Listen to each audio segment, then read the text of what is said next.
Good evening. I'm Joni Ernst. As a mother, a soldier, and a newly elected senator from the great state of Iowa, I am proud to speak with you tonight. A few moments ago, we heard the president lay out his vision for the year to come. Even if we may not always agree, it's important to hear different points of view in this great country. We appreciate the president sharing his. Tonight, though, rather than respond to a speech, I'd like to talk about your priorities. I'd like to have a conversation about the new Republican Congress you just elected and how we plan to make Washington focus on your concerns again. We heard the message you sent in November, loud and clear, and now we're getting to work to change the direction Washington has been taking our country. The new Republican Congress also understands how difficult these past 6 years have been. For many of us, the sting of the economy and the frustration with Washington's dysfunction weren't things we had to read about. We felt them every day. We felt them in Red Oak, the little town in southwestern Iowa where I grew up and am still proud to call home today. As a young girl, I plowed the fields of our family farm. I worked construction with my dad. To save for college, I worked the morning biscuit line at Hardee's. We were raised to live simply, not to waste. It was a lesson my mother taught me every rainy morning.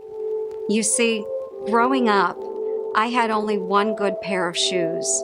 So on rainy school days, my mom would slip plastic bread bags over them to keep them dry. But I was never embarrassed because the school bus would be filled with rows and rows of young Iowans with bread bags slipped over their feet. Our parents may not have had much, but they worked hard for what they did have. These days, though, many families feel like they're working harder and harder with less and less to show for it. Not just in Red Oak, but across the country. We see our neighbors agonize over stagnant wages and lost jobs. We see the hurt caused by canceled healthcare plans and higher monthly insurance bills. We see too many moms and dads put their own dreams on hold while growing more fearful about the kind of future they'll be able to leave to their children.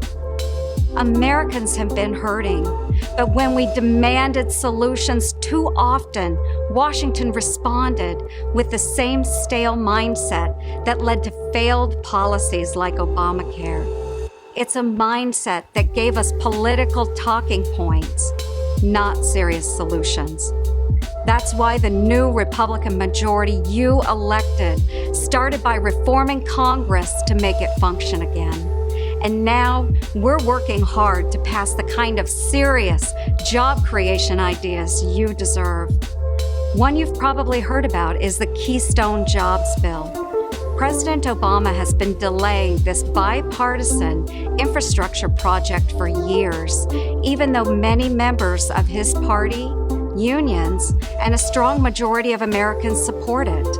The president's own State Department has said Keystone's construction could support thousands of jobs and pump billions into our economy and do it with minimal environmental impact. We worked with Democrats to pass this bill through the House. We're doing the same now in the Senate.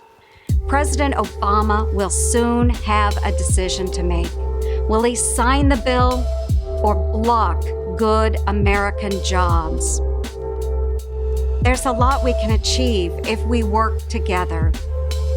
Let's tear down trade barriers in places like Europe and the Pacific. Let's sell more of what we make and grow in America over there so we can boost manufacturing wages and jobs right here at home. Let's simplify America's outdated and loophole-ridden tax code. Republicans think tax filing should be easier for you, not just the well-connected. So let's iron out loopholes to lower rates and create jobs. not pay for more government spending.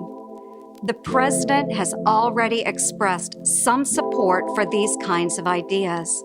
We're calling on him now to cooperate to pass them. You'll see a lot of serious work in this new Congress. Some of it will occur where I stand tonight, in the Armed Services Committee room. This is where I'll join committee colleagues, Republicans and Democrats, to discuss ways to support our exceptional military and its mission. This is where we'll debate strategies to confront terrorism and the threats posed by Al-Qaeda, ISIL, and those radicalized by them. We know threats like these can't just be wished away. We've been reminded of terrorism's reach, both at home and abroad, most recently in France and Nigeria, but also in places like Canada and Australia. Our hearts go out to all the innocent victims of terrorism and their loved ones. We can only imagine the depth of their grief. For 2 decades, I've proudly worn our nation's uniform. Today, as a lieutenant colonel in the Iowa Army National Guard.